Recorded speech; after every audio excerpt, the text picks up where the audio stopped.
안녕하세요. 예비작가 소혜입니다. 오늘 만들 것은 마루입니다. 바로 이 사진들의 주인공이죠. 마루는 강쥐라는 웹툰 캐릭터를 본따 만들어 보려고 합니다. 먼저 원하는 사이즈를 재줄 겁니다. 손가락을 벌려 안에 들어갈 만한 사이즈를 재주었습니다. 대략 30mm에서 35mm 정도면 충분할 것 같네요. 이제 사이즈에 맞게 줄여주고 다 되었으면 시작해봅시다. 싱싱한 흙을 가져와 원형으로 반죽해줄 겁니다.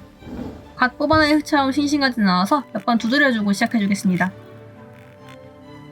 준비가 되었네요.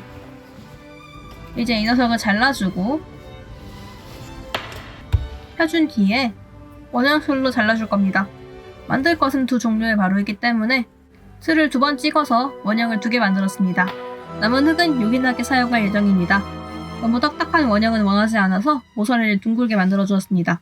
물론 간의 수공업입니다. 호떡 반죽과 같은 모양이 되었으면 완성된 겁니다. 이제 완성된 것은 치워두고 새로운 모양을 만들어 보겠습니다. 이번에는 강아지 털같이 빵실빵실하게 만들 예정입니다. 귀엽잖아요. 통통 두드려 주다 보면 완성이 됩니다. 이제는 다른 파츠들을 만들어 볼 겁니다.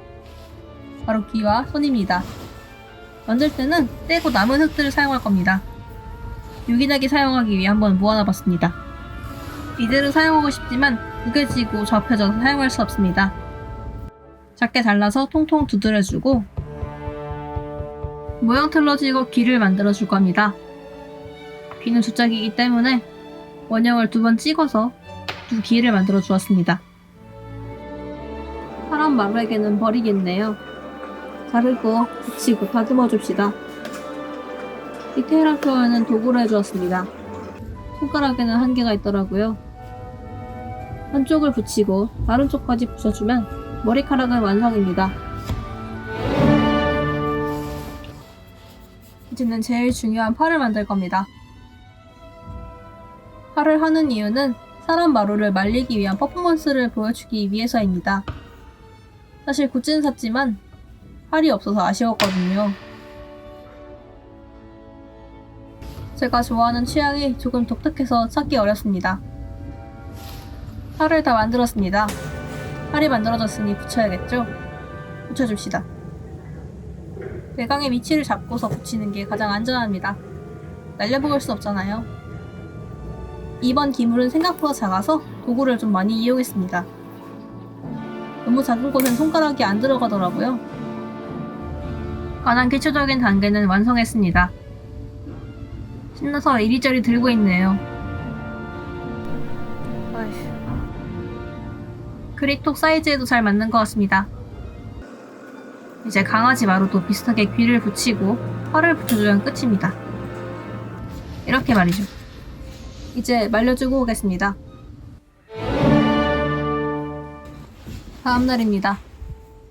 적당히 반건조가 되어 잘 말랐네요. 이제 표정을 만들어 줄 겁니다. 그 전에 할 일이 있죠. 다듬기입니다. 표면이 매끄럽지 못하면 사양감도 떨어지고 완성도가 낮아질 겁니다. 만지작거릴 때 불편하고요. 만졌을 때 맨질맨질하면 다듬기가 끝난 겁니다. 다듬기가 끝났으면 스케치를 해줍시다. 날카롭게 잘 베려진 연필을 가져와 중앙선을 먼저 그려줍니다. 중앙선은 스케치의 기본입니다. 이제 하나씩 요소들을 그려줄 겁니다. 마루가 위협을 하는 표정 먼저 그려줄 겁니다. 어렵거든요. 끝났네요. 다음 마루는 눈, 코, 입 3개만 그리면 됩니다. 원래 이 상태로 칠을 해줄까 했지만 조금의 표현을 더 해주기로 했습니다. 바로 구조입니다. 구조는 한 면에서 입체적으로 감상할 수 있도록 만들어주는 기법입니다. 고무판 같은 느낌이라 생각하면 될 것 같습니다. 저는 그런 표현 작업이 좋아서 자주 사용하고 있습니다. 빛에 비칠 때 깊이가 나오는 것도 예쁘고 전체적으로 볼 때 형태가 튀어나오는 것 같아 좋더라고요. 이제 본격적으로 파보겠습니다. 구조 표현을 할 때는 인간 마루의 환함을 표현하는 데 집중했습니다. 웃기잖아요. 다듬고 물 처리를 해주고 다듬고 또 다듬어줍니다. 확실히 강아지 마루는 단순한 형태라 엄청 빠르게 되더라고요. 구조가 완료되었습니다. 이제 살짝 말린 다음에 채색 작업을 해줄 겁니다. 채색을 할 준비가 끝났습니다.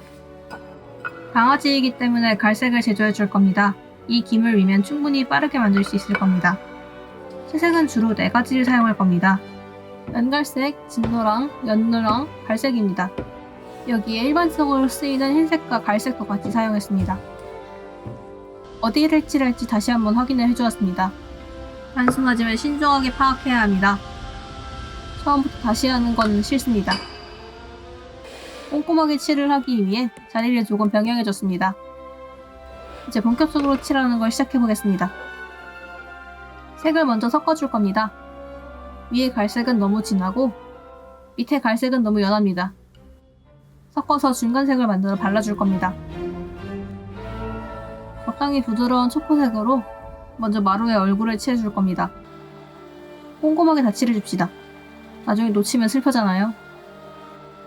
꼼꼼하게 칠했으면 인간 마루도 칠해줄 겁니다.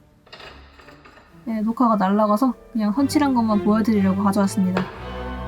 어쩔 수 없죠. 이제 두 마루의 얼굴 묘사를 진행해줍시다. 만화에 나온 인물이기 때문에 면으로 칠하기보단 검은 선으로 표정을 묘사해줄 겁니다. 이 작업만 1시간이 걸렸습니다. 아마 조금 더 걸렸을 수도 있겠네요. 하지만 귀엽기 때문에 계속 해주었습니다. 반 이상 진행했는데 안 하기는 아깝더라고요.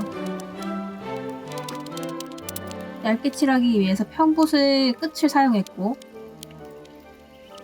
살짝 삐져나온 부분들은 날카로운 도구로 살짝씩 갈아주었습니다. 이 정도면 충분히 묘사를 할 수 있습니다. 묘사까지 완전히 마무리되었습니다. 이제 마지막으로 뒷면에 사인을 해주면 초벌을 할 준비가 된 겁니다. 뒷면에 사인을 해주는 이유는 간단합니다. 제 기물이 무엇인지 표시를 해주기 위해서입니다. 아무래도 공용으로 쓰는 공간이 많다 보니까 표시해주는 게 제일 편하더라고요. 하나씩 차근차근 사인이 완료되었습니다. 이렇게 해서 색칠까지 마무리된 기물이 나왔습니다. 이제 말려주고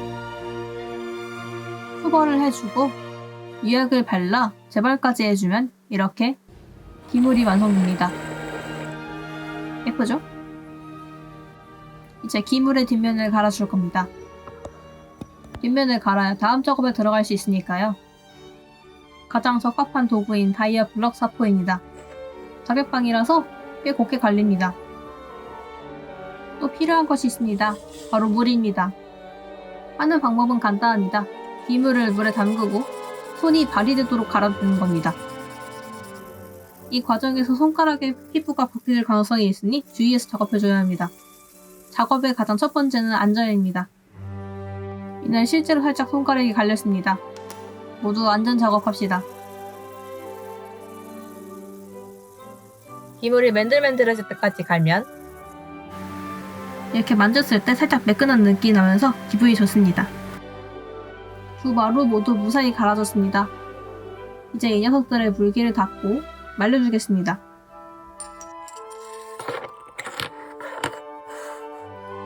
신속하게 집으로 납치해왔습니다. 이제 마루들을 스마트톡으로 변신시켜줄 겁니다. 크기가 맞을지 궁금하네요. 예상한 대로 크기가 잘 맞습니다. 이제 위치를 표시해주고 다이소 톱착제로 붙여줄 겁니다. 저는 이 제품을 사용했습니다. 도자기가 사용 가능한 제품이라고 써져 있어 사용했는데 한번 시도를 해볼 겁니다. 망하면 다시 사는 겁니다. 다시 사러 가기 싫어서 간절한 마음을 가지고 손으로 꾹꾹 눌러서 붙이고 있습니다. 진짜 가기 싫었거든요. 다행히도 안 떨어지고 잘 붙어 있습니다. 지지도 잘 하더라고요.